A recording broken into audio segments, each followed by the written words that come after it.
yow noo ko jàngatee waaye également surtout li nga xamante ne moom moo di ni ñu ko daal di adapté maanaam l'article 86 alinéa 6 bi yow sa gis-gis par rapport ak li nga xamante ne bon, d'abord je dois dire en français que c'est Amadou Diallo numéro 1, dit Amadou Dawa Diallo, député du département de Ranérou, membre de la coalition Takwal au Sénégal.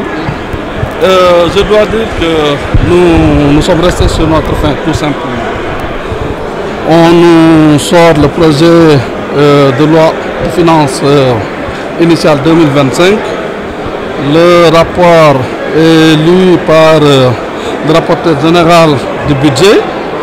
Et le président de l'Assemblée nationale nous sort une lettre adressée au Parlement par le président de la République qui dit que la responsabilité du gouvernement, le Premier ministre engage la responsabilité du gouvernement et voilà, le budget est adopté, purement et simplement.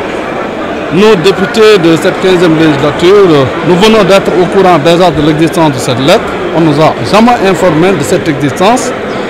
Ensuite, il aurait fallu que le gouvernement, lors du Conseil des ministres du 18 décembre, engage très clairement la responsabilité du gouvernement par rapport à l'adoption du budget, donc sans débat.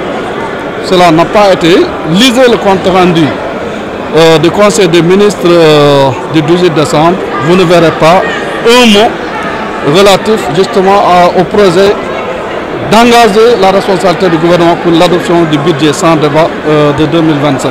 Alors donc nous restons totalement sur notre fin. Je pense que c'est plus qu'un passage en force. C'est tout simplement, moi je suis ahuri, je suis tombé de nu. J'ai interpellé même des collègues députés de PASTEF qui m'ont dit qu'eux-mêmes ils n'ont rien compris. Ils pensaient que le budget au moins quand même devait être soumis au vote, c'est-à-dire le vote sans débat. Le gouvernement s'engage pour dire nous voulons un budget sans débat. Ils le soumettent aux représentants du peuple, donc qui prennent leurs responsabilités, qui acceptent d'accorder au gouvernement justement ce vote, voilà, de mettre en place ce budget sans débat. Mais je pense que cela n'a pas été le cas.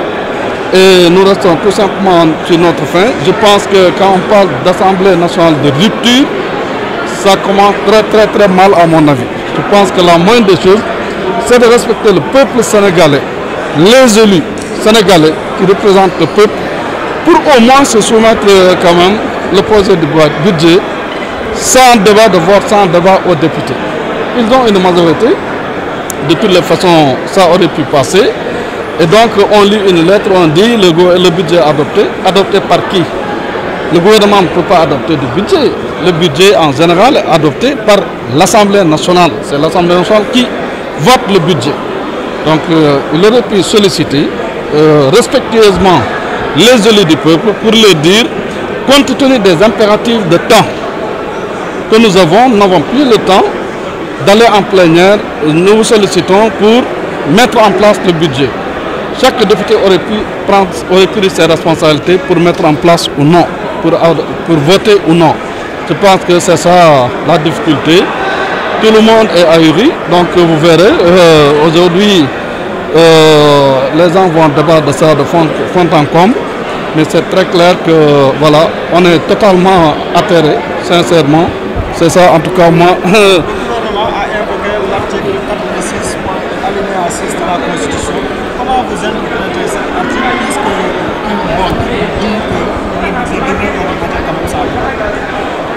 vous parlez déjà d'un budget qui devait être voté sans débat. Vous parlez d'un budget qui doit être voté sans débat. Justement, il n'y a pas eu de vote. C'est ça le problème. Il n'y a pas eu de vote de budget sans débat. Le gouvernement devait soumettre l'article 86.6, confère effectivement au gouvernement la possibilité d'engager la responsabilité du gouvernement pour un vote de la loi de finances 2025 sans débat. Mais il n'y a pas eu de solution. Le gouvernement n'a pas soumis au vote à l'Assemblée nationale aujourd'hui proposer le vote sans débat de budget. C'est ça que tout le monde se pose la question. Vous-même, vous avez posé la question. On ne nous a rien soumis.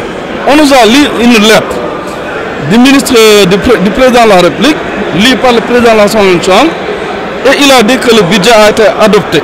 Nous n'avons pas voté, personne n'a voté, aucun député n'a voté quoi que ce soit. Le principe est que le budget est mis en place par l'Assemblée nationale. Ils veulent faire passer ça sans débat. Ils ont le droit, mais qu'ils le soumettent quand même au vote des députés. Ça n'a pas été fait. Donc vous posez cette question, nous-mêmes on se pose cette question. Nous attendons sérieusement des explications et des clarifications de la part du gouvernement, justement sur moi ce que je peux considérer aujourd'hui comme une forfaiture tout simplement, ou un mépris. Voilà. Par rapport à le vote de loi, examen de projet de loi de finances, qui utilise l'article 86 alinéa 6, yow noo ko jàngatee waaye également peut-être réclamation yi nga xam ne Abdou Mbow moom la doon def par rapport ak procédure.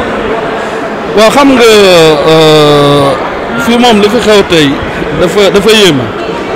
dafa yéeme ndax ñun li ñu xam ci procédure de budget mooy fan yëpp ñu ngi ci marathon budgétaire nous les députés de l'Assemblée nationale députés du peuple sénégalais.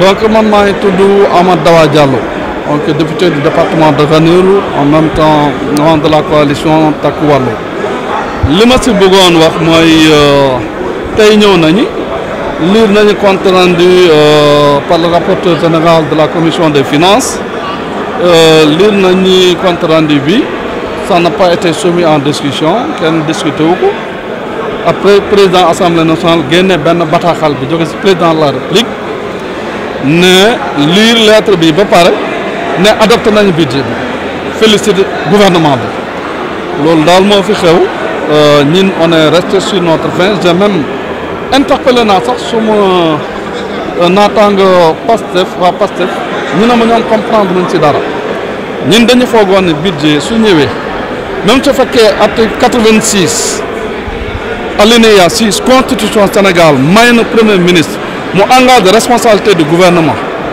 et dañu ne loolu da koy def en conseil des ministres ñi ne conseil des ministres bu 18 décembre lañ ko def yéen dem leen ci conseil des ministres 18 décembre xool leen communiqué conseil des ministres du ngeen ci gis engagement du gouvernement par rapport au projet de vote sans débat de budget amul li leen communiqué bi vous êtes la presse vous pouvez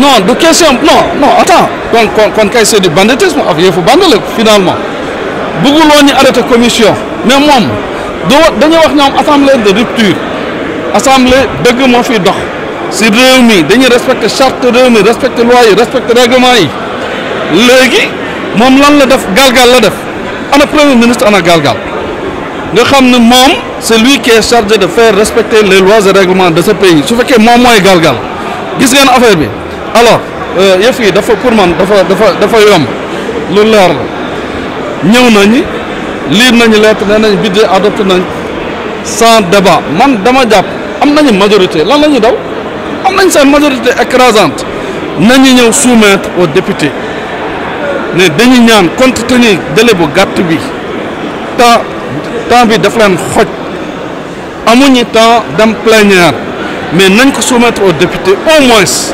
ñooñu voter mettre en place budget bi mais tey jii ce qu'on retient pour l'histoire li ñuy retenir tey jii mooy que budget Sénégal 2025 amul benn député bu ko voté tout simplement kenn adopté wu.